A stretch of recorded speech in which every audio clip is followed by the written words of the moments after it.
صاحب کبھی بھی وزیر اعظم کو موقع نہیں ملا کہ وہ الیکشن لڑ سکے. ان کے مخالف جشن منا رہے تھے. اس سے پہلے گیلانی صاحب آپ کا وزیر اعظم تھا, اس کو ایک خط نہ لکھنے پہ نہ اہل کیا گیا, اس کو الیکشن نہیں لڑنے دیا. وقت کے مخالف جشن منا رہے تھے. آج میں یا پاکستان پیپلز پارٹی کے جیالے جشن تو نہیں منا رہے. ہم جشن تو نہیں منا سکتے, اس لیے ہم جمہوری پسند لوگ ہیں. ہم قائد عوام کے جیالے ہیں. ہم شہید محترمہ بے نظیر بھٹو کے جیالے ہیں.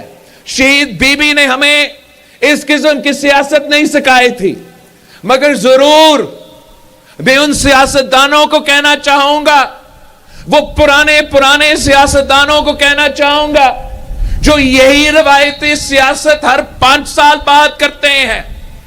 خان صاحب بھی یہی پرانی سیاست, تبدیلی کا وعدہ کر کے یہی پرانی سیاست, نفرت اور تقسیم کی سیاست کرتا آ رہا تھا.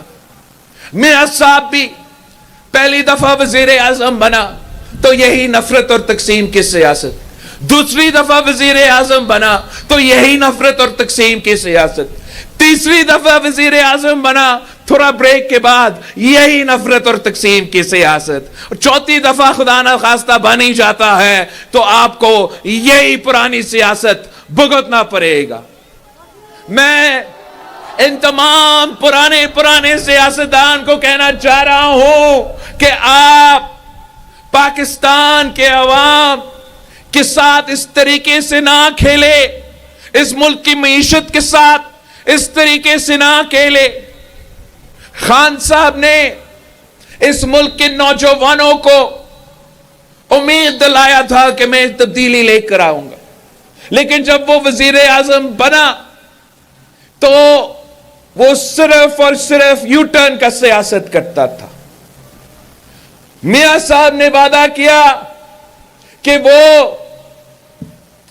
ایک ریکنسیلیشن کا چارٹر آف ڈیموکریسی کے مطابق سیاست کرے گا, وہ ووٹ کا عزت کروائے گا. میں آج آپ سے پوچھتا ہوں, کیا وہ نون لیگ والے ووٹ کا عزت کر رہے ہیں؟ خان صاحب کہتا تھا کہ میں ان سب کو جیل میں ڈالوں گا. خان صاحب کہتا تھا کہ یہ بھی چور ہے, وہ بھی چور ہے, یہ بھی چور ہے. جو خان صاحب کے ساتھ تھا وہ تو فرشتے, جو خان صاحب کے مخالف تھے وہ تو چور. اب میں کیا کہوں, جشن تو نہیں مناؤں گا, مگر اتنا کہوں گا کہ خان صاحب کو خود توبہ کرنا چاہیے. خان صاحب کو احساس ہونا چاہیے اور میاں صاحب کے احساس ہونا چاہیے کہ آپ کو مکافات عمل کو اسی دنیا میں دیکھنا پڑے گا. پہلے میاں صاحب نے اپنے دور الحکومت میں جس طریقے سے شہید محترمہ بے نظیر بھٹو کے خلاف, بھٹو کی بیٹی کے خلاف جعلی کیسز بنائے تھے, سیاسی انتقام کرتا تھا.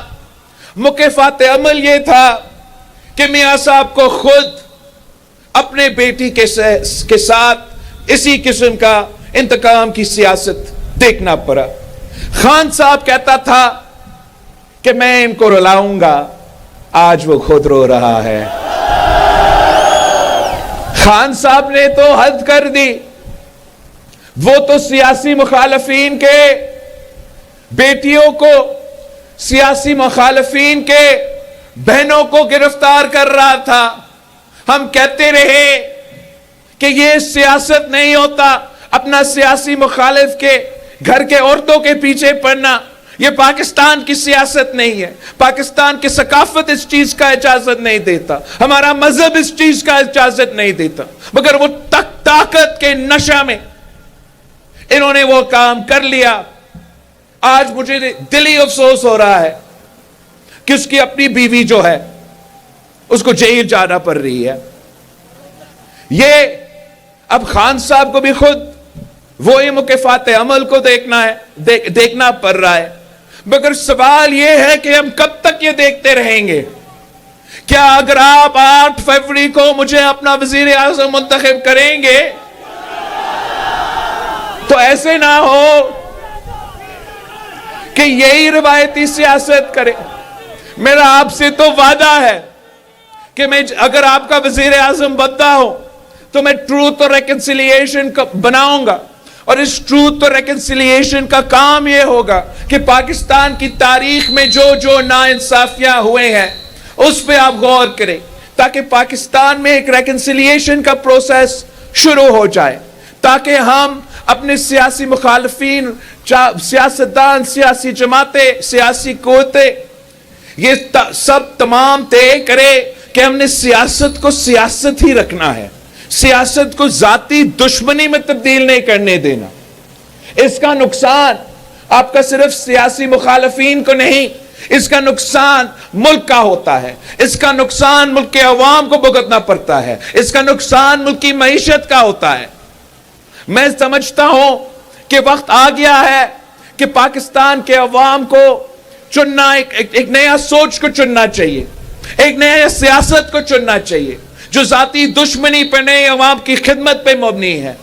यही वजह है कि मैं आज आपके पास मलाकंद आया हूं, मैं पूरा मुल्क का दौरे कर रहा हूं। मैं पहले आपसे पूछना चाहूंगा कि क्या जो बाकी जमातें जो कैंपेन कर सकते हैं उनमें से कौन आपके पास आई है?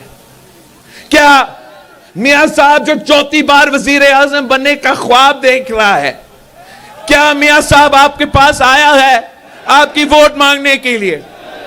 मौलाना फजल रहमान साहब की बड़ी बड़ी जमात है पख्तूनख्वा में, पता नहीं कब से सियासत कर रहा है, क्या मौलाना साहब आपके पास आया है आपका वोट मांगने के लिए?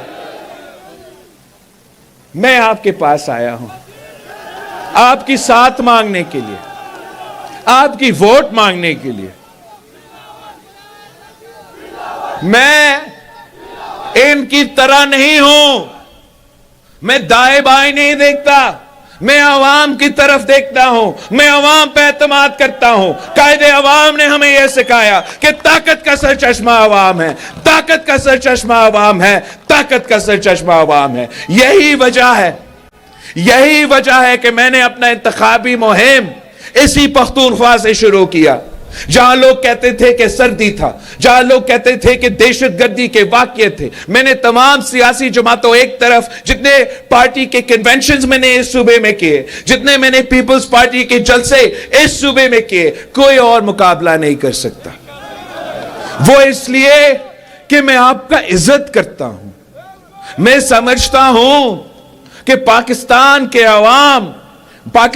अवाम ही के पास ये हक है कि वो फैसला करे कि उनका वजीर आजम कौन बने, हुकूमत कौन करे।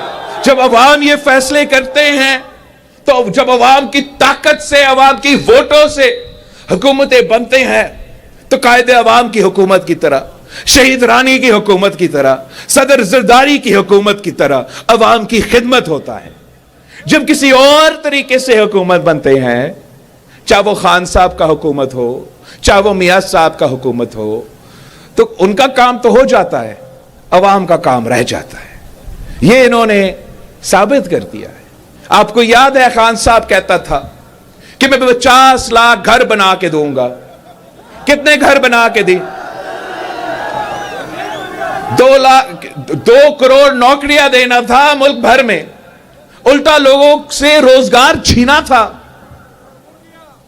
तो इस तरीके से जब लोग हुकूमत में आते हैं किसी और की वजह से, तो वो उनकी तरफ ही देखते हैं, अवाम को भूल जाते हैं।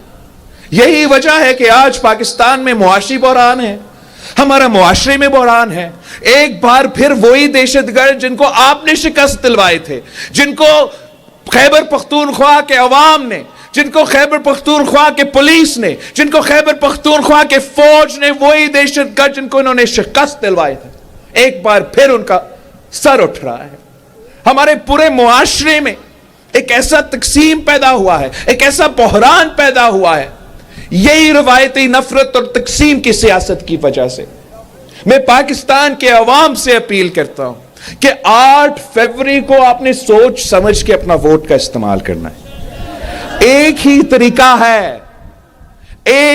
طریقہ ہے کہ یہ چوتھی بار والا سازش، یہ پرانے سیاست پہ مبنی سازش، یہ نفرت اور تقسیم کی سیاست کی سازش کو اگر آپ نے روکنا ہے، اگر آپ چاہتے ہو کہ میاں محمد نواز شریف صاحب آپ کا چوتھی بار وزیر اعظم نہ بنے، تو پھر اس صوبے کے عوام کو، اس ملک کے عوام کو یہ جاننا پڑے گا کہ ایک ہی نشان ہے جو ان کا راستہ روک سکتا ہے. ایک ہی نشان.